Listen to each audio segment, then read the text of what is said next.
This episode shows how blurry lines can be sometimes, whether you are on the sake for justice or even people will say you are on the side of evil. It's always a matter of perspective between good or evil, even in history where the victor is the one who decides how a story goes. Everything's never as it seems. One country sees itself as the good guys, another country will see them as the bad guys, and vice versa. It never ends. Some people believe the world would be better if the world gets cleansed, while others believe that people deserve mercy no matter how corrupted things may seem. The never ending side of yin and yang and who's right and who's wrong. But at the end of the day, it's really hard to tell in these kind of situations.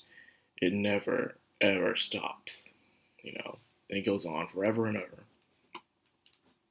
As Yo went to go see Lyser, and of course, seeing how the X laws are very strict and uptight in their way to do things. It's like how some people see on when it comes to the political spectrum, whether you're on this side or that side. You can't be on the middle or anywhere else.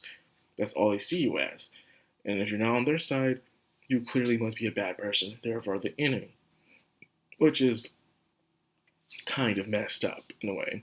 That the world isn't black and white. It is gray. There are all kinds of sides. And for you to only see two sides, especially when you're at a certain age, is pretty ignorant, childish, and selfish, in my opinion. One of the many flaws of the X laws, in a way. They're the only right side. Everything else is pure evil, no matter what.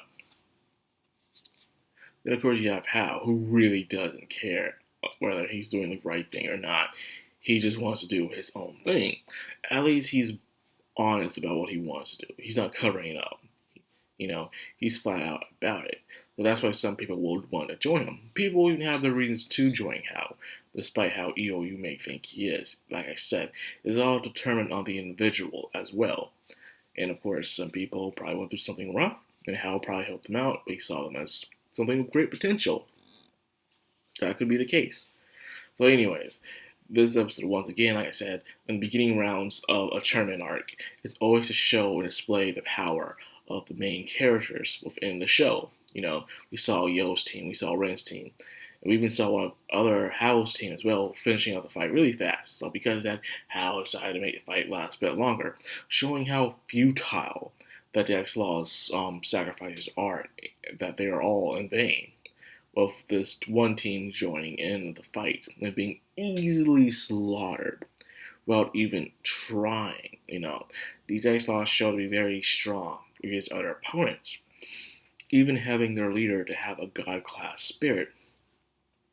But against someone like Hal, who's been training for over 500 years, these people are child's play, And so they were trying to pretty much knew that they were going to be killed.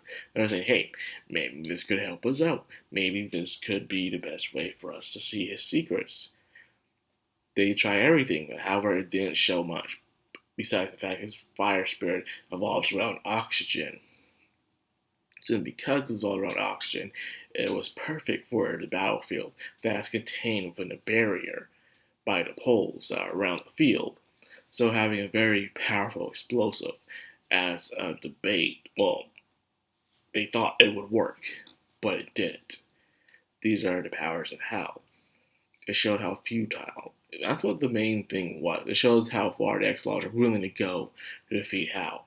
They'll even sacrifice their own and with all their consent.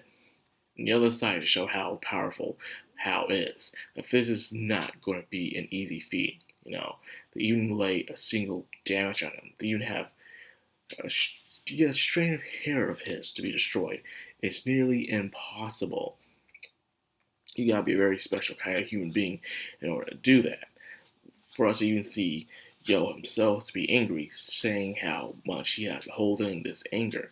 How long will it take for him to finally release it himself? Something we usually don't see when it comes to Yo is anger.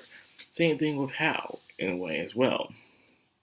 They're very similar that way, so that's interesting. And so it ends, a very quick and but easy battle, just to display the strength that is Lord Hal, the probably future Shaman King. and it's a possibility. You know, I said and I'll keep saying it again. Lord Howe is one of my most favorite antagonists when it comes to shonen. You know, because he's just different compared to most of the bad guys you usually see in the shonen stories. You know, he kind of reminds me of Kafka in a way, where he pretty much got away with it. We'll have to wait and see. Anyway, that's what we're in it for today. Um, not much that really was shown besides those two basic things: what Jack Slaughter willing to do and how powerful Hal is as a character. And they execute that very well.